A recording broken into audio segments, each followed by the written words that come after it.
Hey everybody, this is Dani Valent and you're listening to a special episode of Dirty Linen. This one we call Friday on My Mind, a solo episode where I talk about some of the things I have been thinking, possibly eating and drinking. I have been going to some great restaurants recently. It's so exciting that in a time when, we hear a lot about the economy and various struggles, it is still wonderful to see the optimism and endeavour that is going into dining. So in my hometown of Melbourne, there are a couple of big openings that, people that love restaurants seem to be talking about, but I am one of those people. I love them. I feel so lucky that I have been going to these places. So most recently is the opening of Cote Basque, a restaurant in a pretty storied site in the CBD of Melbourne. It's in Crossley Street, a site that used to be Becco Restaurant for about 20 years. And before that, it was the dining room for Pellegrini's, the classic espresso bar on Burke Street in the centre of town. So many people have a story there. My story of being in the Pellegrini's restaurant is, I reckon I was maybe 17 or 18. It was the first experience I had of going to a restaurant with a friend and feeling like a grown-up.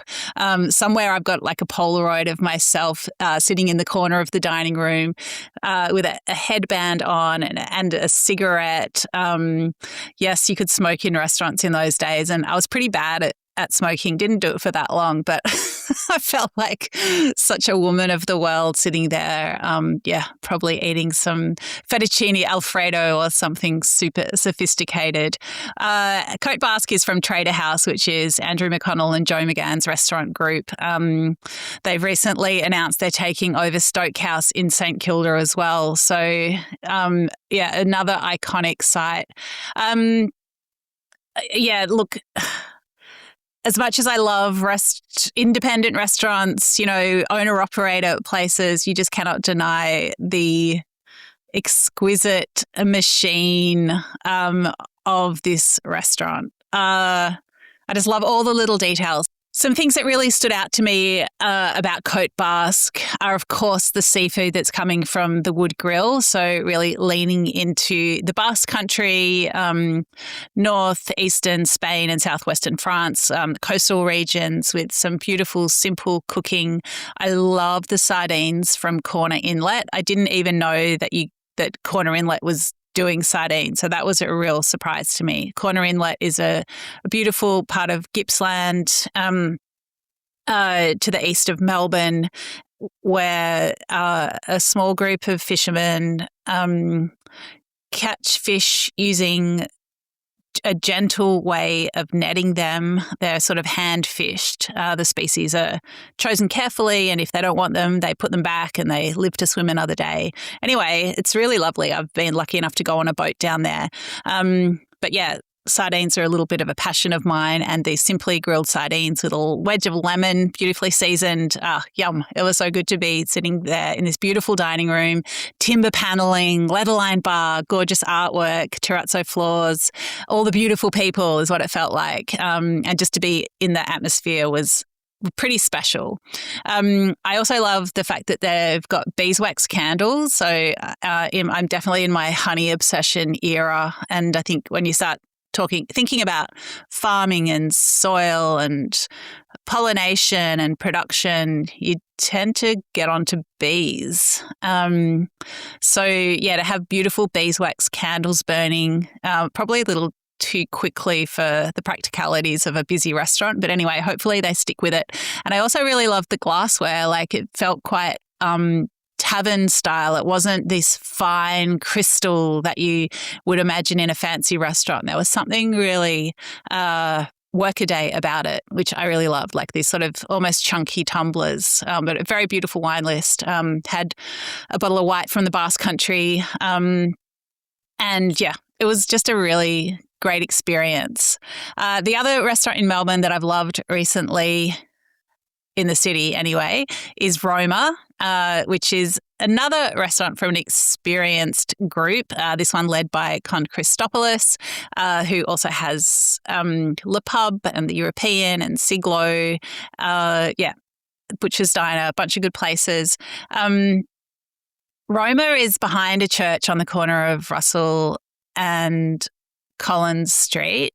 So it's a big reveal. And then it's such a love letter to Rome, but it's such a Melbourne place as well. I love the experienced waiters, the iced fish drawer, the antipasto pedestal in the middle of the room.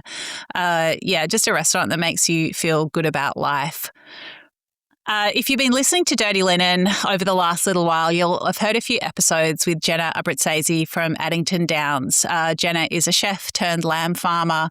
She also works on Brooklyn's free-range pork farm. And Jenna and I did an event together. I mean, really, she did the event. I was just lucky enough to come along and MC it. She cooked. She didn't have any lambs over winter, so she cooked the pork from Brooklands, where she works, where she sort of schooled up on how to be a regenerative farmer. It was such a beautiful occasion. It was at Scrub Hill, which is a old property where there's a bluestone church and there's a glass pavilion, which is normally used for weddings, but we had a lunch there for about 40 people. And it was a real honouring of the whole pig, and not only the whole pig, but different ages of pig. So the sows that have had all their little piggies that aren't really honoured as a meat animal at the end of their breeding days. So Jenna did honour them, and it was just a really special menu.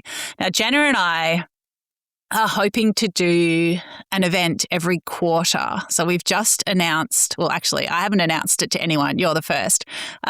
We just put on sale our next event, which is going to be at Old Macaroni Factory in Hepburn Springs. So I'll put a link to this event. So this is going to be using some of the Brooklands pork again, but also Jenna's lamb. And our idea is that we're going to bring you podcast listeners, our communities along on the journey to perhaps even pick out the actual lamb, to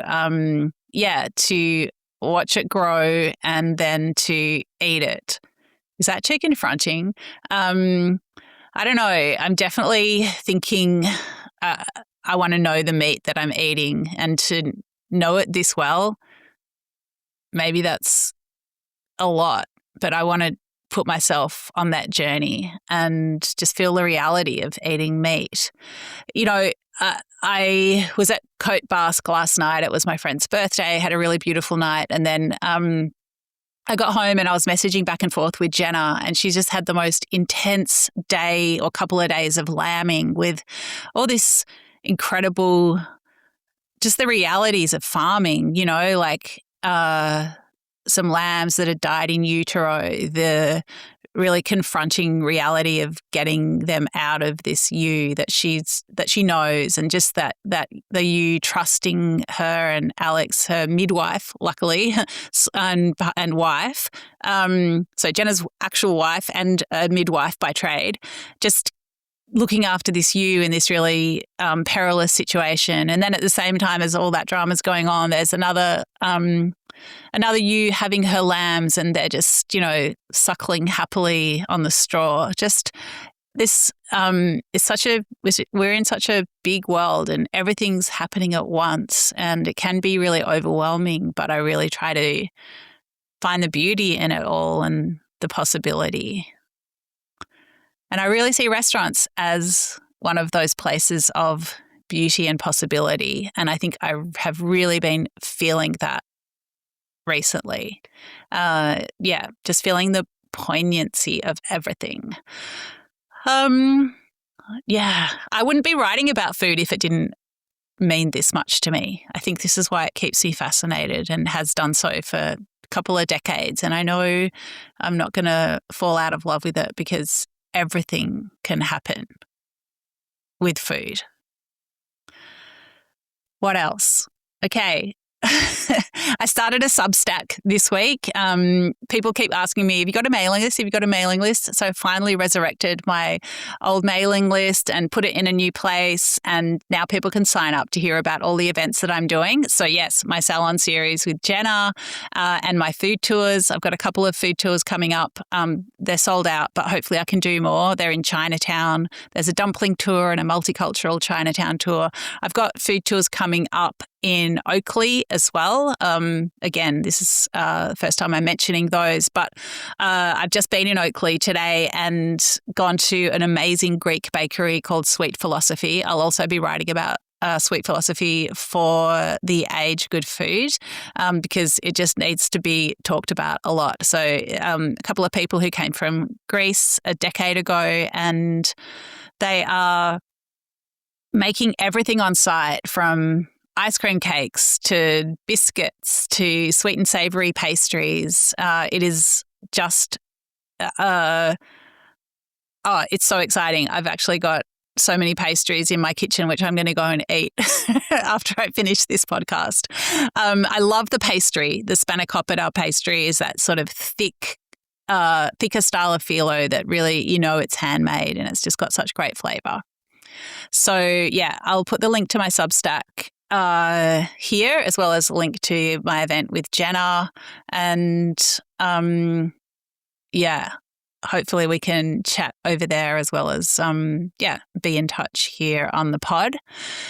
Do you feel like spring is coming? I'm pretty fine with winter. I love my winter boots and I've got a whole bunch of scarves and gloves. Thanks, Annie, for giving me a bunch of woolens. But yeah, I'm seeing the magnolias in bloom and the birds seem a little bit more active. Oh, goodness me. And I'm also scared about bird flu, but I'm sending all my good vibes to the birds. When I went out the front of my house this morning, there was a bunch of sulphur-crested cockatoos on the ground. They'd found this particular seed that just sprung on a tree outside. They were so cute and busy with their snacks. I just hung out with them for a while. Anyway, I feel like spring is coming. It means that people are going to be eating outside more and the restaurants will hopefully be a bit busier because I know, it can be really tough through winter. Anyone that is working in hospitality, thank you so much. I really love what you do. I really appreciate it. And to the farmers who make it all possible, I'm so grateful to you as well. This is what has been on my mind this Friday. Looking forward to hanging out with you next week on the pod. Thank you for listening. Eat well, be merry. This is Dirty Linen, and I'm Dani Valent. We air the issues that the hospitality industry finds hard to talk about, hearing from different people with unique perspectives. We want to hear from you as well. If you have something that needs to be said about a topic, get in touch so we can include your perspective. Contact us at dirtylinen@deepintheweeds.com.au or hit us up on Insta at Dirty Linen Podcast. We can't wait to hear from you. This is a Deep in the Weeds production.